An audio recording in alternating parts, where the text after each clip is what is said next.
మీకు ఇండస్ట్రీలోకి ఎంటర్ అయిన తర్వాత ఇనీషియల్గా స్టేజ్లో ఏదైనా డిఫికల్టీస్ అనిపించినాయా? కమింగ్ మోడలింగ్ నుంచి ఇటు షిఫ్ట్ అయిన తర్వాత మీరు అన్నట్లు ఒక ఫేస్లో ఒక యాటిట్యూడ్ ఉంటుంది, లేకపోతే లుక్స్ ఒక అది రకంగా. అది వాళ్ళు అంటారు అట్లా. ఇప్పుడు ఒక లుక్స్ ఉంటాయి కదా, అది స్టాండర్డ్ లుక్స్ ఉండొచ్చేమో, అలాగే ఉంటారేమో అవే లుక్స్ తోటి అనేసి వాళ్ళు అనుకుంటారు. మేబీ అది నిజమై ఉండొచ్చు, అబద్ధం. బట్ స్టిల్ నేను పక్కన ప్రాక్టీస్ చేసుకుంటూ ఉన్నా కదా, నేను మోడలింగ్ చేస్తున్నా కానీ నేను థియేటర్స్ జాయిన్ అయ్యాను.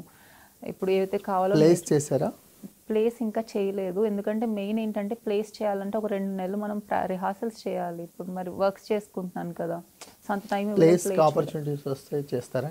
డెఫినెట్లీ చేస్తా. ఇట్స్ డిఫరెంట్ ఎక్స్పీరియన్స్ అసలు థియేటర్ ప్లే మీకు ఎక్స్పీరియన్స్. స్టేజ్ ఎక్స్పీరియన్స్ ఎలా ఉంటుందంటే వెరీ రాగా ఉంటుంది. వెరీ అంటే అక్కడ మనం ఏం మ్యానిపులేట్ చేయలేం, అక్కడ Exactly. ఏమీ యాడ్ చేయలేం, కెమెరాస్తో జిమ్మిక్ చేయలేం, బ్యాక్గ్రౌండ్ స్కోర్తో ఎమోషన్ క్రియేట్ చేయలేం.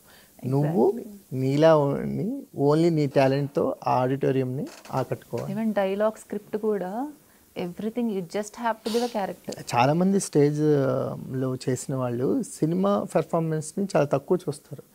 మీరు ఏదో గిమ్మిక్ చేస్తారా అలానే అంటారు. అంటారు అక్కడ ప్రాంప్టింగ్స్ స్టేజ్ మీదకి వచ్చేయమని మీకు తెలిసిద్ది అంటారు.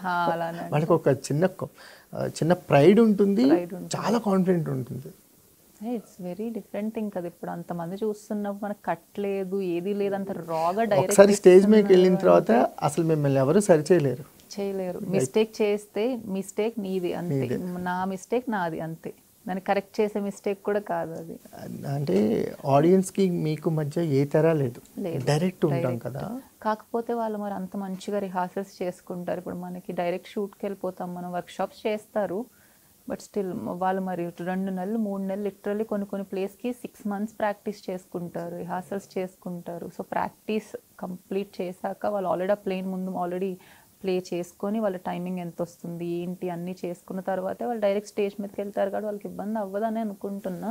మీరు థియేటర్స్లో జాయిన్ అయ్యి మంచి పని చేస్తారు. యా నాకు చాలా డిఫరెంట్ మైండ్ సెట్ వచ్చింది. ఓన్లీ యాక్టింగ్ పరంగానే కాదు, మీకు వాట్ ఈస్ ఆర్ట్ అనేది కంప్లీట్ అక్కడ దొరుకుతుంది. కంప్లీట్గా life is also, I saw life in a different way. నేను వినయ్ వర్మ గారి దగ్గర నేర్చుకున్న సూత్రధారిలో, ఓ మై గాడ్, లైఫ్ను ఒక డిఫరెంట్ కోణంలో చూసేలా చేశారు. ఆయన బయట చాలా సీరియస్గా ఉంటారు. He's an amazing human being. అంటే డైరెక్ట్ అలాగే కదా మనుషులు ఉండాలి, ఫిల్టర్స్ చేసి కాకుండా డైరెక్ట్ ఉంటారు. నాకు అది నచ్చుతుంది. లైక్ ఇనిషియల్ స్టేజ్లో విజయ్ దేవరకొండ, ఆనంద్ దేవరకొండ కూడా సూత్రధారి నుంచి వచ్చిన వాళ్ళే. సో అవి చాలా హెల్ప్ అయినాయి వాళ్ళకి. ఆనంద్ చాలాసార్లు చెప్పాడు. అవునవును, లైఫ్ అంటే ఏంటో తెలుసుకుంటే యాక్టింగ్ అయినా ఏదైనా మనకు అందులో నుంచి తీసుకొని మనం వాడుకోవచ్చు. డిఫరెంట్ ఆ పర్సెప్షన్లో అయితే నేను ఎప్పుడు ఆలోచించలేదు. అక్కడికి వెళ్ళిన తర్వాత చాలా డిఫరెంట్ పర్సెప్షన్లో చూసాను లైఫ్ని, డిఫరెంట్ థింగ్స్.